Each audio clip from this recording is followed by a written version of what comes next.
Good evening everyone, this is banking aspirant. तो ऐसे ऐसे छोटे टॉपिक्स के ऊपर मैं बीच बीच में वीडियोस लाता रहूँगा, ऐसा मैंने सोचा है। और अगर कोई वीडियो या फिर किसी चीज़ के ऊपर सजेशन चाहिए तो ज़रूर कमेंट्स में बताइएगा। तो मैंने एक पोल किया था सुबह, उसमें मैंने पूछा था कि लोगों को किस लेवल का मॉक सबसे आइडियल लगता है। कि आपको सबसे बहुत ईजी मॉक्स चाहिए जिससे आपको कॉन्फिडेंस मिले, आपको एग्जैक्ट लेवल एग्ज़ाम लेवल चाहिए, या आपको डिफ़िकल्ट मॉक चाहिए ताकि आप मतलब डिफ़िकल्ट मॉक दे दे के मेंटली रेडी रहें और जितना भी रियल एग्ज़ाम में आए वो आपके दिए हुए मॉक से कम हो। तो मैक्सिमम जो लोग हैं उन्होंने वही दिया है जो एक्सपेक्टेड था कि उनको एग्ज़ाम लेवल चाहिए। तो अभी मेन क्वेश्चन जो आ जाता है वो ये है कि एग्ज़ाम लेवल का मतलब क्या होता है। जब आप किसी को पूछोगे कि एग्ज़ाम लेवल मॉक क्या है, तो लोग आजकल देखेंगे। मैं अभी पता नहीं है मैं कंपनीज का नाम ले सकता हूँ या नहीं, पर मैं सेफ साइड में रहूँगा। पर फिर भी आप लोगों को पता होगा कि मैं किस कंपनीज का नाम ले रहा हूँ। GY कंपनी का बहुत नाम लिया जाता है। जब भी आप पूछो हर कोई कहेंगे कि GY बेस्ट है। पर पता है कि ये मतलब जो कंपनी का मॉक है, इतना रिकमेंड कब से होने लगा है। पिछले साल अगर आप देखेंगे 2023 में इसी टाइम अगर आप किसी को पूछते कि मैं कौन सा मॉक लूँ, तो इस कंपनी का नाम बेयरली कभी निकलता। उसके पहले जो मॉक दूसरी कंपनीज का नाम इसके जगह जो था वो था OB या फिर SK। इन दोनों का नाम यूजुअली हमेशा रहता है, उसमें से SK का नाम सबसे ज़्यादा था।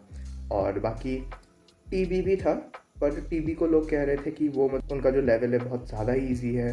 पिछले साल हम लोगों ने दिया था, सारे के सारे एग्ज़ाम्स उनके मॉक्स से बहुत ज़्यादा डिफ़िकल्ट थे। फिर क्या हुआ, जो लोगों के ओपिनियन में चेंज आया वो RRB PO के बाद आया। RRB PO का जो प्रीलिम्स एग्ज़ाम था वो बहुत डिफ़िकल्ट था एक्सपेक्टेशन से, मतलब पिछले साल के कंपैरिजन में। तो जैसे ही वो डिफ़िकल्ट मॉक आया, लोग जब वो घर आए और उन्होंने रियलाइज़ किया कि उस एग्ज़ाम का जो डिफ़िकल्टी है वो GY के ये एग्ज़ाम लेवल से बिल्कुल मैच करता था। लोग पहले GY को ज़्यादा रिकमेंड नहीं करते थे क्योंकि वो एग्ज़ाम मतलब जो एग्ज़ाम लेवल है उसके उस वक्त जिस चीज़ को एग्ज़ाम लेवल किया कहा जाता था, उस हिसाब से GY का जो लेवल था वो बहुत हाई था। पर जैसे लोगों ने दिखा रहे GY का तो लेवल बहुत एकदम डिट्टो डिट्टो सेम है, अचानक उस टाइम से पूरे साल GY का नाम निकलने लगा। हर कोई हर चीज़ के लिए GY कह रहा था। और मॉक्स का जो लेवल है, सॉरी, एग्ज़ाम्स का जो लेवल है वो ओवरऑल बढ़ा भी है। तो मेरे पास भी था, मैंने भी दिया था। और उसके बाद क्या हुआ, जितने भी प्रीलिम्स एग्ज़ाम उसके बाद आए थे, जैसे कि क्लर्क के एग्ज़ाम्स हो वगैरह, वो वापस नॉर्मल जो एक्सपेक्टेड लेवल था उसी लेवल का था। बीच बीच में एक दो शिफ्ट हार्ड आया था पर फिर भी इजी था। तो वैसे में क्या हुआ था, GY का लेवल उन एग्ज़ाम्स के लिए भी बहुत डिफिकल्ट था, पर उस हिसाब से एग्ज़ाम डिफिकल्ट नहीं था। तो बहुत लोग फिर कह रहे थे अरे ये तो अननेसेसरी है, बेकार में डिस्करेजमेंट होता है। तो मैं सबसे पहले यही कहूँगा कि एग्ज़ाम लेवल कह के जो हम लोग कहते हैं ना, वो कोई सेट है ही नहीं, क्योंकि मेन एग्ज़ाम को ही कोई एग्ज़ाम डिफ़िकल्टी नहीं होता। अगर हम ऐसे लें कि डिफ़िकल्ट, अगर सोचिए ये एक ईजी टू डिफ़िकल्ट का बार है, तो इस रेंज में अगर हम पकड़ लेते हैं कि ईजी मॉक्स हैं और ये जो रेंज है वो है डिफ़िकल्ट मॉक्स का, मतलब ईजी टू डिफ़िकल्ट जा रहा है, तो ये दोनों जो है एक्चुअल में जो एग्ज़ाम होगा वो इधर कहीं पे गिरता है। मतलब वो इजी मॉक्स के तरफ भी होता है और डिफ़िकल्ट मॉक्स के तरफ भी होता है। डिफ़िकल्टी में मैं एक और पार्ट ऐड करना चाहूँगा। ये जो चीज़ है ये मैं प्रीलिम्स के बारे में कह रहा हूँ, मेंस जो है वो अलग ही किस्सा है। अभी मेंस का ऐसा हो गया है कि IBPS PO और SBI PO में आपने देखा है जो सेक्शन का जो डिफ़िकल्टी है, स्पेशली रीजनिंग का, स्पेशली जो SBI PO है, वो आई थिंक अब तक का सबसे डिफ़िकल्ट ये था एग्ज़ाम था। कुछ यूट्यूब टीचर्स ने तो क्वांट्स का जो सेफ अटैम्प्ट है वो 0 से 5 ऐसे लिखा था। कंक्लूजन ये हो गया कि एग्जैक्ट एग्ज़ाम लेवल हम कह नहीं सकते। अब अगर आप सोचिए, आप अगर बोलेंगे कि अच्छा चलो मैं GY लेके GY से ही करता हूँ, हो सकता है वैसा ना हो।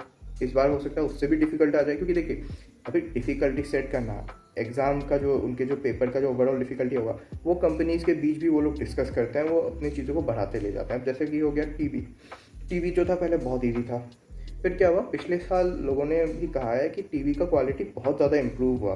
उनका जो मॉक्स है वो भी हाई लेवल होने लगा, क्योंकि उनके अंदर इंटरनल डिस्कशंस हुए होंगे, उनको भी लगा होगा हाँ हमें अपना लेवल बढ़ाना चाहिए। उसी तरह कुछ कंपनीज डिसीजंस लेती होंगी कि ठीक है हम अपने लेवल को थोड़ा ज़्यादा रेलिवेंट करते हैं, हमारा लेवल पिछले साल उतना रेलिवेंट था नहीं। तो शॉर्ट में अगर मैं कहूँ तो करना क्या है, मैं यही कहूँगा कि आप इनिशियली 2 मॉक्स लीजिए फ़िलहाल, जो उस ईजी टू डिफ़िकल्ट के स्पेक्ट्रम में सबसे ईजी की तरफ पड़े, जितना ईजी हो फ़र्क नहीं पड़ता। और एक मॉक लीजिए जो डिफ़िकल्ट हो, जो सब बोलते हैं कि डिफ़िकल्ट है, और उसमें से जो ईजी वाला मॉक होगा फ़िलहाल उसको यूज़ कीजिए अपने टाइम को देखने के लिए, अपने स्पीड और एक्यूरेसी को देखने के लिए। और जो डिफ़िकल्ट मॉक होगा उससे आप टाइम, स्पीड, एक्यूरेसी को एक्सपेक्ट मत कीजिए, उससे आप क्वालिटी क्वेश्चंस को लेने की कोशिश कीजिए। एरिथमेटिक में हो ये, अभी देखिए सिंप्लीफिकेशन, यूजुअली जो डिफ़िकल्ट मॉक्स होते हैं उसके सिंप्लीफिकेशंस और अप्रॉक्सीमेशंस थोड़े एब्सर्ड होते हैं, बहुत बड़े बड़े नंबर्स आते हैं जो एक्चुअल एग्जाम में नहीं आते, पर उसके जो एरिथमेटिक्स होते हैं बहुत अच्छे क्वालिटी के होते हैं। तो उनको अगर आप कर नहीं पाए, पर सॉल्व करने के बाद, मतलब सबमिट करने के बाद अगर आप उन एरिथमेटिक्स को सॉल्व करते हो तो वो बहुत बेनिफिशियल होता है। और बाकी जो ईजियर मॉक्स होते हैं वो, उनको करने से क्या होता है, एक स्पीड का पता चलता है। और ज़्यादातर क्या होता है कि इजी मॉक्स में बहुत लोग कॉम्पीट करते हैं, तो आपको ये भी पता चलेगा कि आप, बहुत लोग जब 40-30,000 लोग जब उस मॉक को देंगे तो आपका परसेंटाइल क्या होता है। तो वही, based on the level of the mock आप उसको अलग अलग पर्पज़ के लिए यूज़ कीजिए, और बाद में आपके रिक्वायरमेंट के हिसाब से आप बाद में मॉक्स खरीद सकते हैं। फ़िलहाल आप 2 लीजिए, जब लेट्स से RRBPO हो गया उसके बाद आप अलग एग्जाम्स भी देंगे, तो उस हिसाब से आपके रिकमेंड, आप ग्रुप्स ज्वाइन करेंगे, वहाँ पे लोग डिस्कस करेंगे कि अच्छा इस मॉक का ये अच्छा है, उस मॉक का ये अच्छा है, तो उस हिसाब से आप बाकी मॉक्स को खरीदिएगा।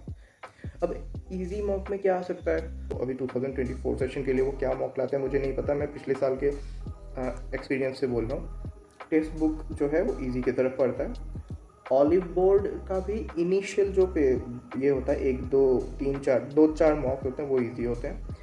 स्मार्ट कीड़ा में वो लोग टैग कर देते हैं, स्मार्ट कीड़ा लिख देता है जो जो इजी मॉक्स होता है उसमें इजी लिखा रहता है, वो मॉडरेट एंड डिफ़िकल्ट लिखा रहता है।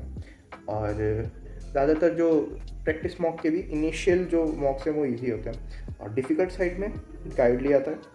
स्मार्ट कीड़ा के जो डिफ़िकल्ट हैं वो सच में बहुत डिफ़िकल्ट होते हैं, जो कि अच्छी बात है, बहुत क्वालिटी क्वेश्चन आपको मिलते हैं। ऑलिव बोर्ड के भी सेम, बाकी के क्वेश्चन ईजी हैं। तो अगर मैं रेकमेंड करूँ, again not sponsored, not paid by anyone, आप टेक्स्ट बुक ले सकते हैं क्योंकि वो चीप है।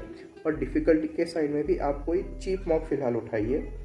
गाइडली आई थिंक ये दाम में देता हूँ। ये जो मैं अफोर्डेबिलिटी की बात करता हूँ, ख़रीदने की बात करता हूँ, ये सिर्फ उन लोगों के लिए है जो थोड़े बजट कंस्ट्रेंट है या फिर फाइनेंशियल जो लिमिटेशंस उनके ज़्यादा है। अगर आप खरीद सकते हो ना, तो प्लीज़ आप सारे मॉक्स ले लो। बैंकिंग एग्जाम्स के लिए हम लोग ये सब एक्सपेंडिचर करते हैं, ये बहुत ही कम है compare to other exams like UPSC। यहाँ कोर्सेज इतने महंगे नहीं है, आपको 4-5 हज़ार में मिल जाते हैं। मॉक्स भी उतने महंगे नहीं है, 500-600 में मिलता है डिस्काउंट में, या फिर 700-800, पता नहीं अभी प्राइस कितना है। तो अगर आप अफोर्ड कर सकते हो तो ख़रीद लो, वो कभी भी उतना बड़ा कोई लॉस नहीं होता। और अगर आपका बजट जो है वो कंस्ट्रेंड है, तो वही बोलूँगा आप टेक्स्ट बुक ले लो, और डिफ़िकल्ट के साइड में भी कोई बजट वाला मॉक ले लो। बाद में अगर डिस्कशन में लगता है कि लोग कहते हैं हाँ ये मॉक ले सकते हैं हम, तो वो भी खरीद लो। तो बस इतना ही है, ताकि एक तरफ आप क्वालिटी क्वेश्चंस भी करो और दूसरी तरफ लार्ज नंबर ऑफ पॉपुलेशन के साथ आप प्रैक्टिस भी करो। बाकी और बहुत सारे मॉक्स हैं, जैसे कि ऑलिव बोर्ड, स्मार्ट की, लर्निंग नीति, मैंने अभी हर्षल सर से ही पढ़ा था, तो उन्होंने भी एक मॉक खुद का लॉन्च किया जो लर्निंग नीति टीम है, कपिल काटपाल सर, स्मृति मैम और हर्षल अग्रवाल सर। और आई थिंक टीम शायद जो आशीष अरोड़ा सर, अंकुश लामा सर और निमिषा मंसल मैम का जो टीम है, उनका भी शायद मॉक निकला है, आई एम नॉट श्योर। तो वही आप पूछिए दूसरों को कि कैसा है, तो उस हिसाब से आप परचेज़ कर सकते हैं। तो बस इतना ही वीडियो था, अगर आपको कोई और हेल्प चाहिए तो ज़रूर पूछिएगा। बाय।